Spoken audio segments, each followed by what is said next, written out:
Hello everyone, আসসালামু আলাইকুম। This is barrister Niloy. আমার চ্যানেলের আরও একটি নতুন ব্লগে আপনাদের স্বাগতম।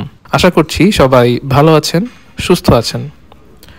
12ই সেপ্টেম্বর 2024 সকাল 7:30 হযরত শাহজালাল আন্তর্জাতিক বিমানবন্দরের ইমিগ্রেশন শেষ করে আমরা আছি সেখানকার লাউঞ্জ এরিয়াতে।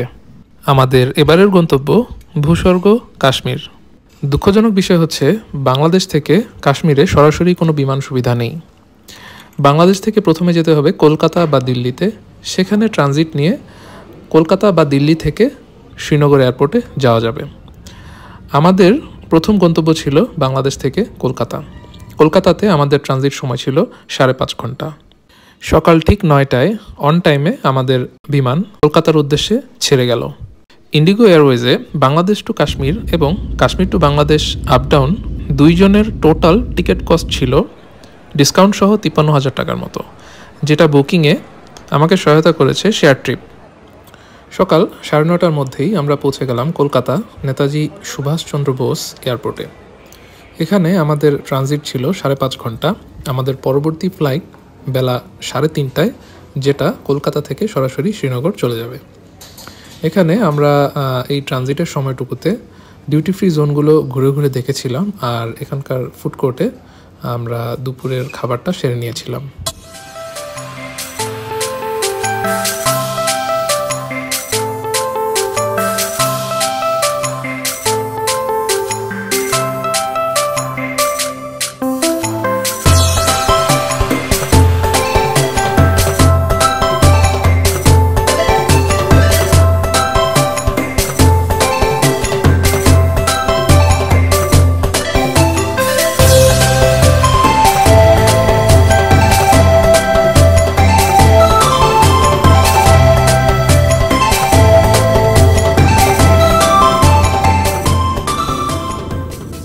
12ই সেপ্টেম্বর ভারতীয় টাইম বিকেল 5:30টার মধ্যেই আমরা পৌঁছে গেলাম শ্রীনগর কাশ্মীর।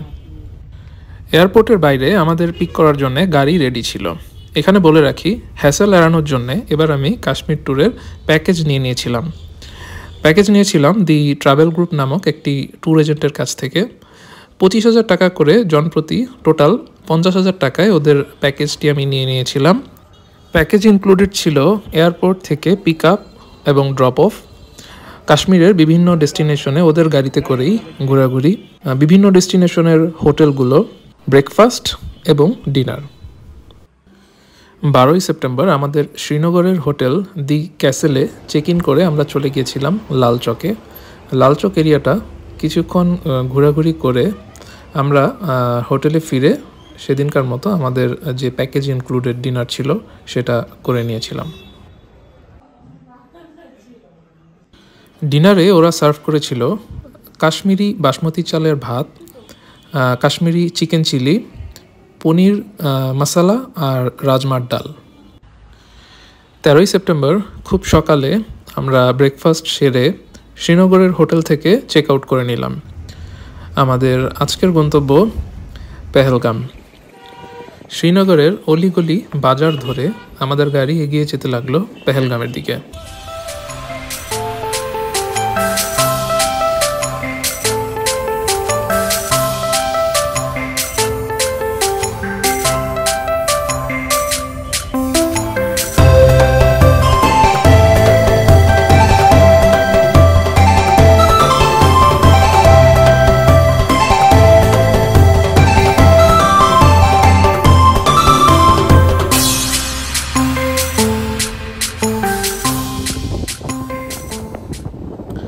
রাস্তায় আমাদের চোখে পড়ল সারি সারি আপেল বাগান।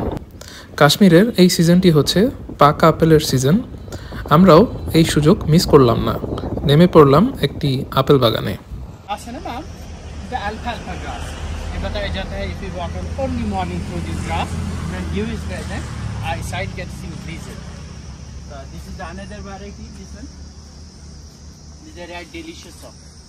In couple of days they will become completely red in color. This one you take, I have some photographs for memories, and I will make the apple juice. वो प्लांट टैंगो के plants है sir. आप कहाँ से sir? Bangladesh से। ओह वाह, बांग्लादेश, ढाका ढाका। सुबह से जितने भी टूरिस्ट आए maximum Yeah, man. This is the delicious one. That is the plantain plant. You also go there, take out some photographs for memories, और मैं आपके लिए apple juice बना के देता हूँ so.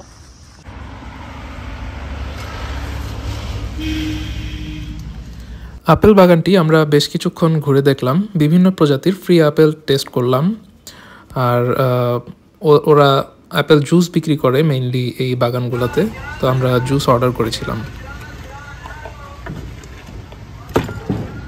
Take the fresh apple, which is free from pesticides and chemicals, after washing, put inside this machine.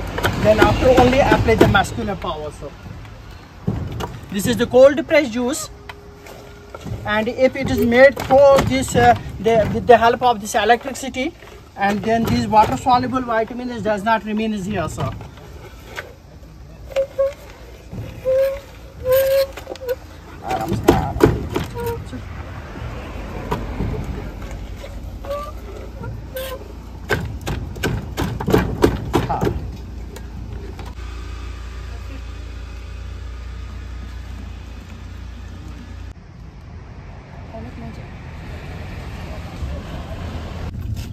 यहाँ अब सर्दी आने वाली है ना। সেপ্টেম্বর অক্টোবরের দিকে শ্রীনগরে যখন শীত পড়তে শুরু করে, কাশ্মীরি গুজ্জাররা এই সময় শ্রীনগর থেকে জম্মুতে মাইগ্রেট করে। মাইগ্রেট করার সময় গুজ্জাররা তাদের সাথে থাকা গবাদি পশুগুলো এভাবেই রাস্তা দিয়ে নিয়ে যায়। এই সময় যানজট তৈরি হলেও আশেপাশের দৃশ্য থাকে দেখার মতো।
তেরো তারিখ বেলা প্রায় 11টা সাড়ে 11টার মধ্যেই আমরা পৌঁছে গেলাম পেহেলগাম।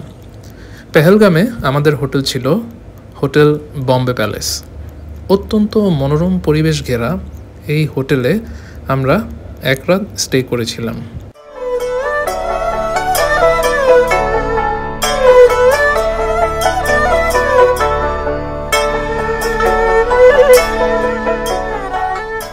আমাদের হোটেল রুমটি ছিল মাউন্টেন ভিউ।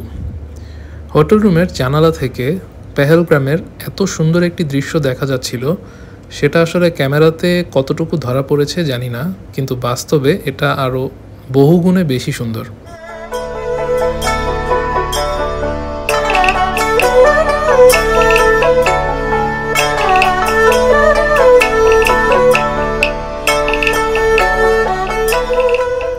হোটেল থেকে ঝটপট ফ্রেশ হয়ে বেলা 12:30টার মধ্যেই আমরা বের হয়ে গেলাম পেহেলগামের ট্যুরিস্ট স্পটগুলো ঘুরে দেখার জন্যে। এয়ারপোর্ট থেকে যেই গাড়িটি আমাদের পিক করেছিল জাভেদ ভাই, অর্থাৎ আমাদের ট্যুর গাইডের গাড়ি, সেই গাড়িটি আমাদের সাথে পুরো 5 দিনই ছিল কাশ্মীরে। শুধুমাত্র মাঝে এই পেহেলগামে ট্যুরিস্ট স্পটগুলো ঘুরে দেখার জন্যে আমাদের গাড়ি চেঞ্জ করতে হয়েছিল। এখানকার নিয়ম হচ্ছে লোকাল ট্যাক্সি স্ট্যান্ডের যে গাড়ি সেগুলোই বুক করতে হয়, যেটা আমাদের প্যাকেজেই ইনক্লুডেড ছিল।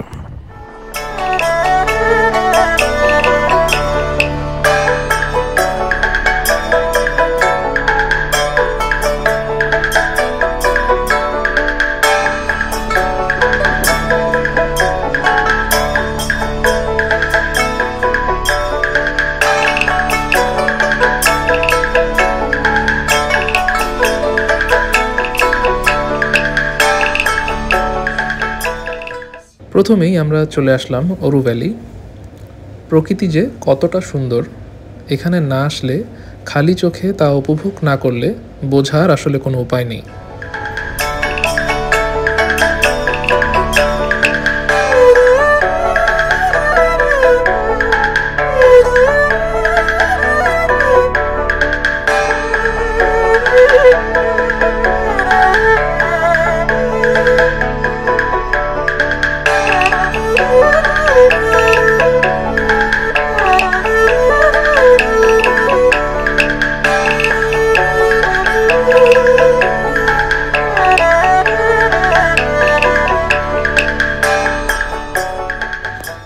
এখানে বলে রাখি, কাশ্মীরের প্রায় প্রতিটি ট্যুরিস্ট স্পটেই পনি রাইড রয়েছে, অর্থাৎ ঘোড়ায় চড়ে আপনি এই জায়গাগুলো ঘুরে বেড়াবেন। ওখানকার যে লোকাল গাইড থাকে ওরা বিভিন্নভাবে বিভিন্ন রকমের স্ক্যাম করার চেষ্টা করে, বলে যে এটা ঘোরাবো ওটা ঘোরাবো। আসলে এরকম কিছু না, আপনি পায়ে হেঁটেই যতটুকু সম্ভব আপনি ঘুরে আসতে পারবেন। শুধুমাত্র সোনমার্গে আমরা পনি রাইড নিয়েছিলাম। সোনমার্গে একটু পাহাড়ি রাস্তা হওয়ার কারণে সেখানে আসলে ঘোড়ার রাইডটা যায়। আর এমনিতে আসলে ওখানে ঘোরা থাকার কারণ হচ্ছে ডিসেম্বর ও জানুয়ারি মাসে যখন একেবারেই রাস্তা বরফে ঢাকা থাকে, তখন এই সমস্ত জায়গাতে হেঁটে আসলে যাওয়া সম্ভব হয় না। তাই ওই সময়টাতে প্রতিটা টুরিস্ট স্পটেই আসলে ঘোরার প্রয়োজন হয়। এর বাইরে যেই সময়টাতে আমরা গেছিলাম তখন হেঁটে হেঁটেই আসলে এই স্পটগুলো ঘুরে আসা যায়।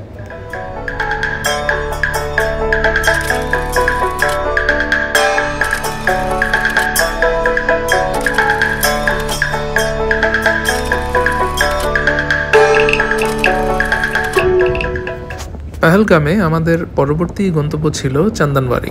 হিন্দু ধর্মাবলম্বীদের অমরনাথ যাত্রা এখান থেকেই শুরু হয়।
চন্দনবাড়ি পৌঁছে আমরা ছিলাম প্রচণ্ড ক্ষুধার্ত। পাহাড়ের কোল ঘেঁষা এই রেস্টুরেন্টটিতে তাই প্রাকৃতিক সৌন্দর্য উপভোগ করতে করতে আলু পরোটা দিয়ে দুপুরের লাঞ্চটা সেরে নিলাম।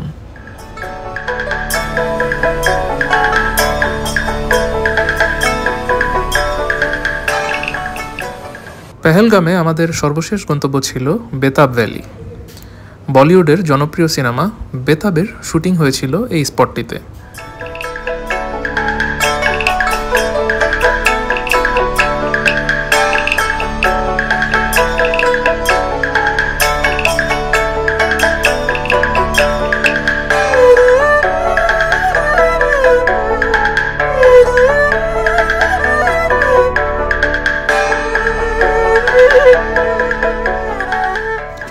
সন্ধ্যায় পেহেলগামে ছিল প্রচণ্ড ঠান্ডা, তাপমাত্রা ছিল 5 ডিগ্রি সেলসিয়াস। আমরা সেই ঠান্ডার মধ্যেই বের হয়েছিলাম আশেপাশে হেঁটে দেখার জন্যে।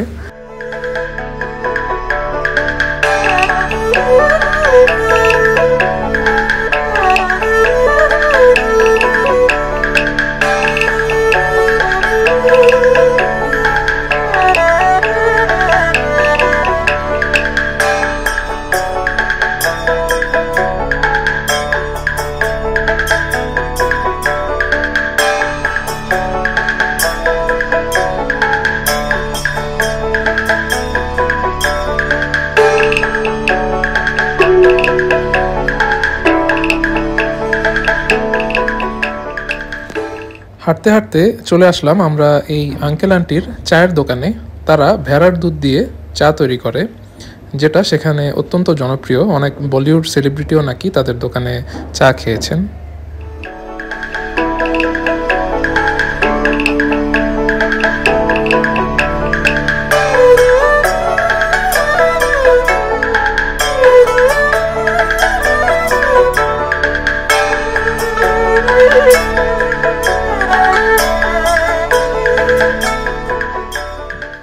পেহেলগামে আমাদের ডিনারের ব্যবস্থা ছিল হোটেল থেকেই, যেটা প্যাকেজে ইনক্লুডেড ছিল। প্রচণ্ড ঠান্ডায় এই গরম গরম টমেটো স্যুপটি খুব মজাই লাগছিল। এরপর ছিল ফুল কোর্স ডিনারের পালা। ডিনারে ছিল রুটি, বাসমতি চালের ভাত, কাশ্মীরি ভেজিটেবল, মাটার পনির আর বাটার চিকেন। খাবার ছিল অত্যন্ত সুস্বাদু।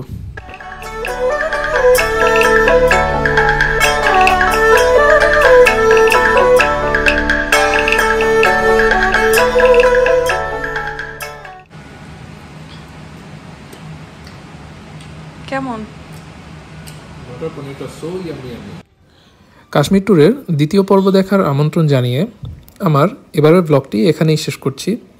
দ্বিতীয় পর্বে আমরা দেখব গুলমার্গ, সোনমার্গ, শ্রীনগরের বিখ্যাত ট্যুরিস্ট স্পটগুলো, শিকারা ভ্রমণ এবং কোথায় কোথায় আমরা খাওয়া দাওয়া করেছিলাম, কোথায় কোথায় শপিং করেছিলাম। সে পর্যন্ত আশা করছি সবাই ভালো থাকবেন, সুস্থ থাকবেন। আসসালামু আলাইকুম।